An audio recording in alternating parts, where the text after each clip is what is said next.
video pembelajaran tentang materi glikosida. Pada video pembelajaran ini yang pertama kita akan mempraktekkan terkait glikosida flavonoid.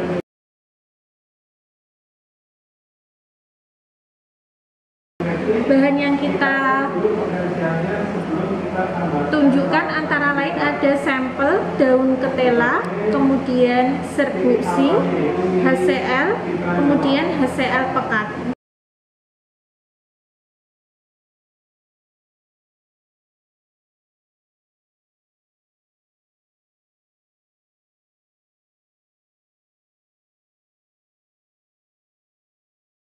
Di sini cara kerjanya, kita ambil sekitar 5 tetes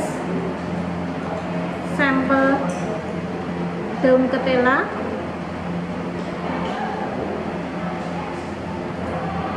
Selanjutnya kita tambahkan serbuk zinc.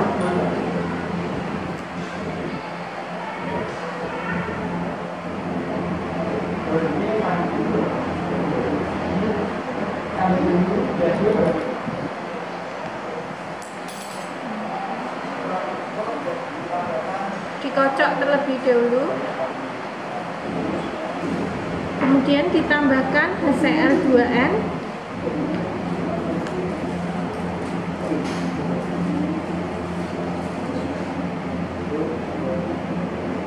selanjutnya kita tambahkan larutan enalba sebanyak 1 ml. Jadi penambahan untuk enalba di sini kita lakukan secara bertahap. didiamkan sekitar 5 menit. Penambahan adalah 1 ml. Selanjutnya ditambahkan HCl pekat. Selanjutnya setelah kita tambahkan 1 ml enalba, kita aduk kembali selama 1 menit.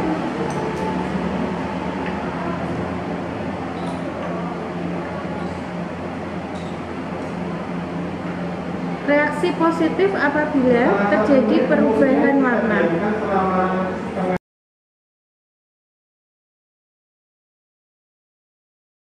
Glikosida flavonoid untuk identifikasi yang kedua, yaitu identifikasi reaksi Taubes. Bahannya antara lain ada sampel, kita pakai sampelnya sampel daun ketela, kemudian aseton, selanjutnya serbuk asam borat, serbuk asam oksalat, dan ether juga dengan pemanasan. Langkah selanjutnya adalah kita teteskan sampel.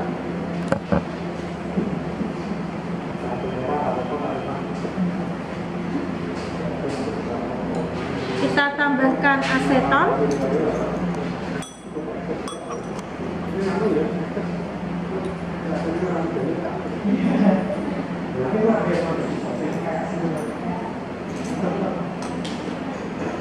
Kita tambahkan serbuk asam borat.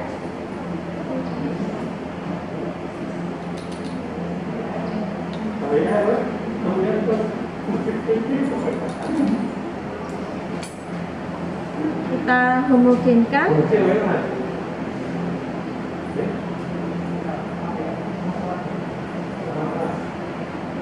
Selanjutnya ditambahkan serbuk asam oksalat.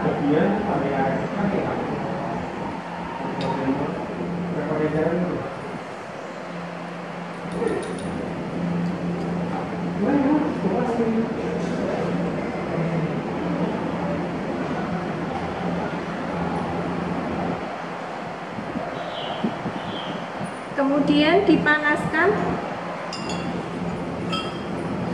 Kita pakainya Aquadis yang dipanaskan di atas api spiritus yang berfungsi sebagai penangas. Kita panaskan kurang lebih 5-10 menit.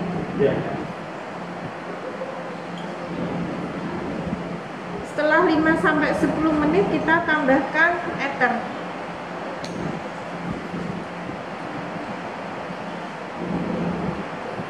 Setelah reaksi, maka yang terbentuk adalah warna merah muda seperti ini.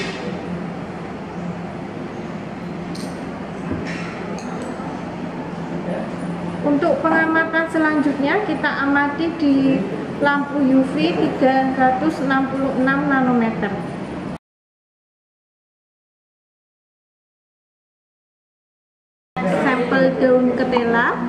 kemudian aseton,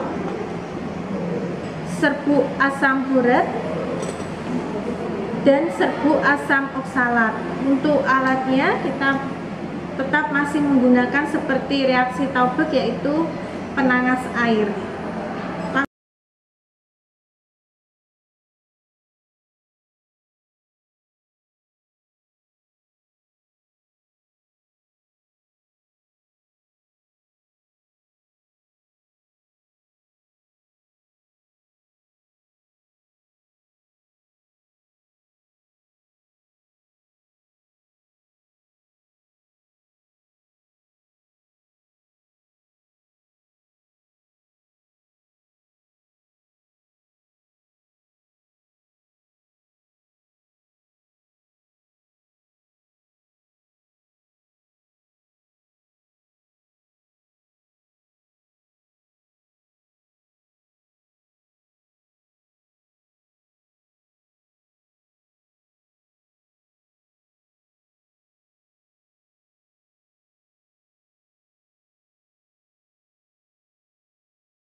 Masih di glikosida flavonoid, untuk reaksi selanjutnya yaitu reaksi warna dan reaksi pengendapan. Untuk reaksi warna antara lain dengan reaksi FeCl3, kemudian reaksi amonia, dan untuk reaksi pengendapan menggunakan PP asetat. Langkah selanjutnya masih sama, kita siapkan 3 tabung reaksi, kemudian diberi identitas untuk FeCl3, PP asetat, dan amonia. Kita pipet sampelnya dimasukkan ke masing-masing tabung.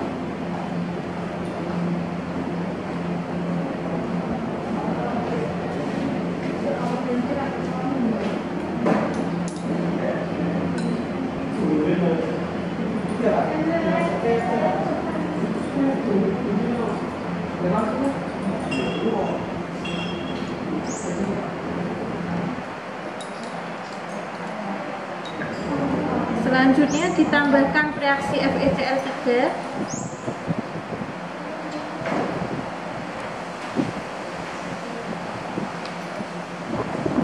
Kita homogenikan dengan dikocok. Kemudian reaksi pengendapannya kita tambahkan PP asetat.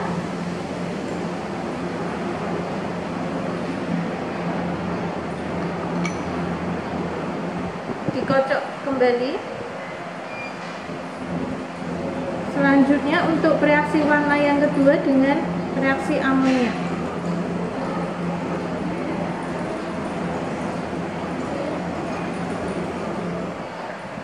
Kita tunggu kurang lebih 5 menit untuk terbentuknya reaksi warna dan reaksi pengendapan.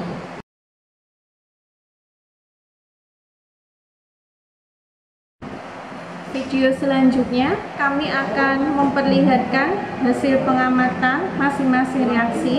Untuk reaksi glikosida flavonoid yang pertama yaitu glikosida 3 flavonol, ini blanko, yaitu blanko berupa sampel yang tidak ditambahkan reaksi apapun. Nah, ini hasil dari reaksi glikosida 3 flavonol, terbentuk perubahan warna.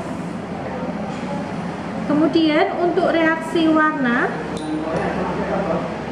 ini masih blanko ya, blanko daun ketela tadi. Untuk reaksi warna dengan reaksi FeCl3 terbentuk warna hijau kehitaman. Nah, untuk Reaksi warna yang kedua dengan reaksi amoniak, terbentuk warna hijau yang lebih muda.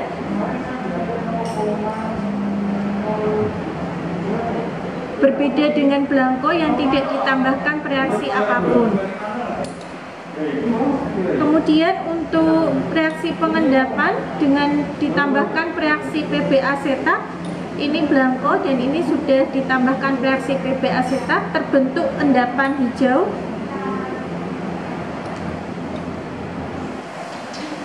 Untuk reaksi Taubes dan Wilson, kita akan memperlihatkan di lampu UV 366 nanometer.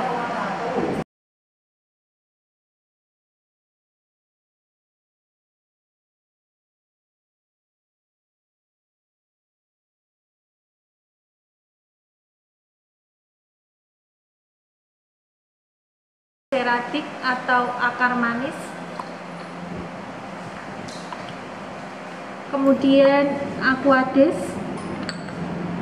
Selanjutnya kita masukkan sampel gliseroseratik dalam tabung reaksi, kira-kira seujung sudip.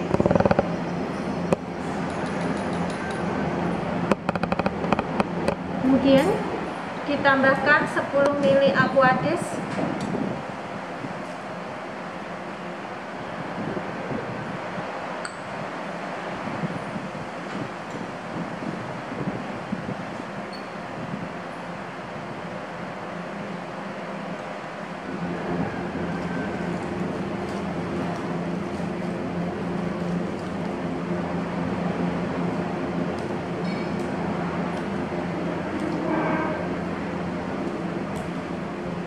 Yang dikocok hingga berbusa.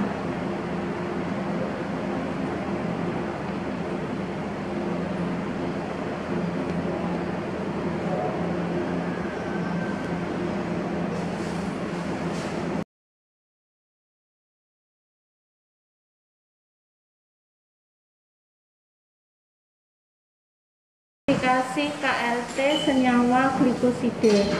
Bahan-bahannya yang pertama adalah lempeng KLT, untuk elemen etil asetat, asam formiat, dan Aquades dengan perbandingan 10:2 dibanding 3. Kemudian alatnya ada chamber, ini chamber, kemudian pipa kapiler, ada 2 pipa kapiler. Yang pertama untuk menotongkan sampel. Berikut cara pembuatan elemen untuk identifikasi glikosida.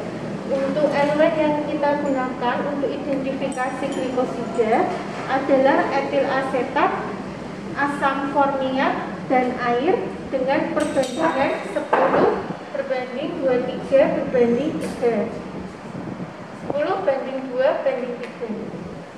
Untuk pembuatan elemen pada video pembelajaran ini kita menggunakan elemen sesuai dengan kapasitas chamber, yaitu 20 ml. Kenapa 20 ml? 20 ml ini diukur berdasarkan jarak 1 cm dari bawah.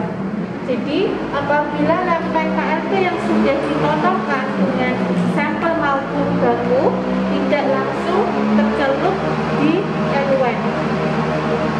Cara perhitungannya, etil asetat 10, karena perbandingannya 10 kita tulis 10, kemudian 10 ditambah 2 ditambah 3, 15, sehingga 10/15 kali 20 ml. Jadi yang kita ukur etil asetatnya 13,33 ml. Untuk asam formiat perbandingannya 2/15 kali 20 ml sama dengan 2,7 ml. Untuk Aquades karena ini 3/15 kali 20 ml sama dengan 4. Cara pembuatan elemen. Kita siapkan beker glass. Kita ukur etil asetat dengan perbandingan 10:2:3 sebanyak 20 ml. Kita ukur etil asetat 13,3 ml.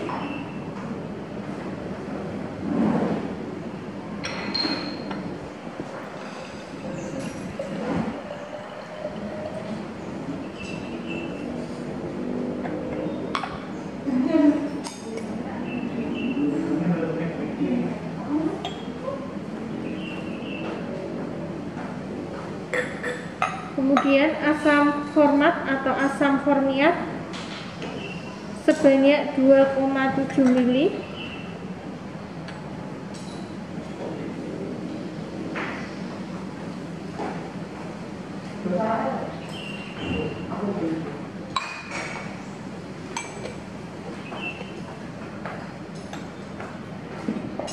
Kemudian Aquades sebanyak 4 ml.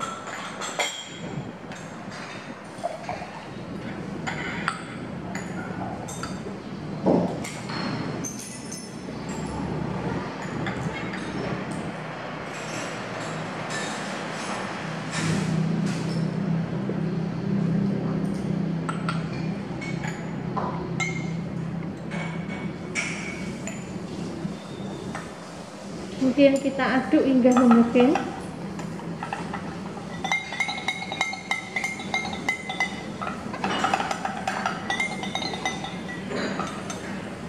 Selanjutnya, eluan yang sudah siap dimasukkan ke dalam chamber.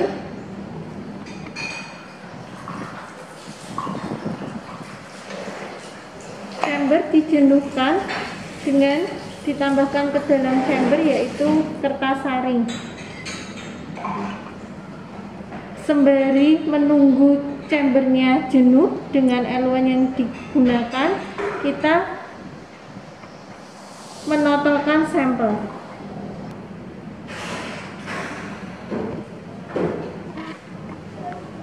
Untuk penotolan sampel 3-5 kali penotolan.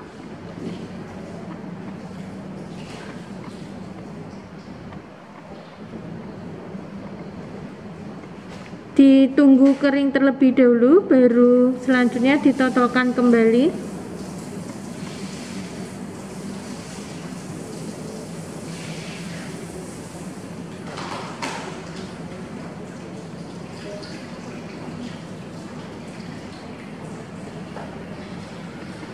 Kemudian untuk bakunya dengan baku quercetin yang sudah dilarutkan dengan etanol.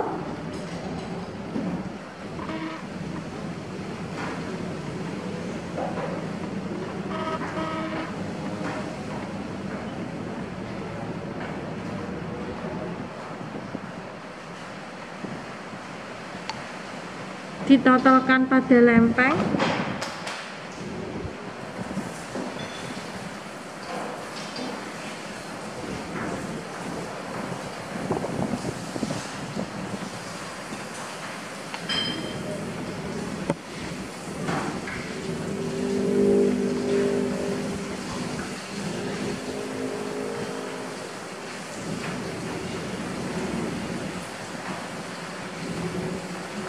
Untuk jarak penotolan 1 cm dari bawah.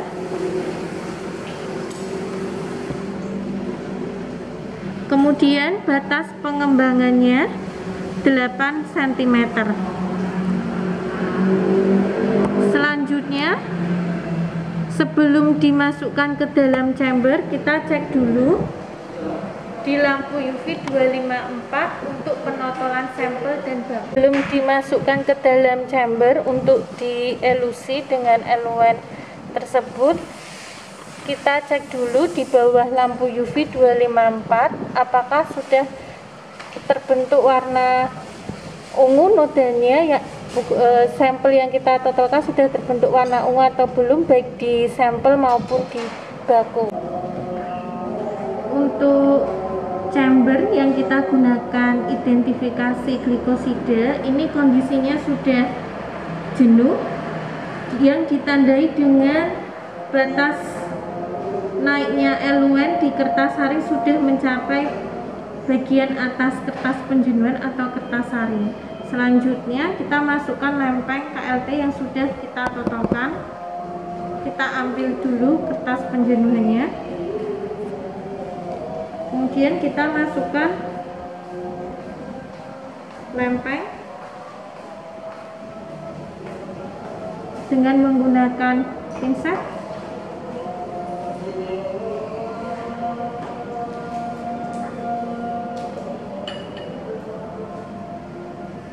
Sembari menunggu fase gerak atau eluennya naik hingga batas pengembangan 8 cm. Untuk chamber yang kita gunakan identifikasi glikosida, ini kondisinya sudah jenuh yang ditandai dengan batas naiknya eluen di kertas saring sudah mencapai bagian atas kertas penjenuhan atau kertas saring. Selanjutnya kita masukkan lempeng KLT yang sudah kita totongkan. Kita ambil dulu kertas penjenuhannya, kemudian kita masukkan lempeng dengan menggunakan pinset.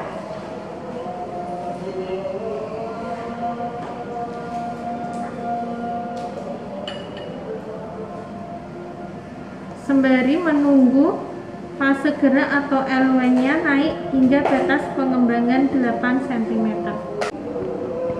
Demikian serangkaian video pembelajaran dalam identifikasi glikosida.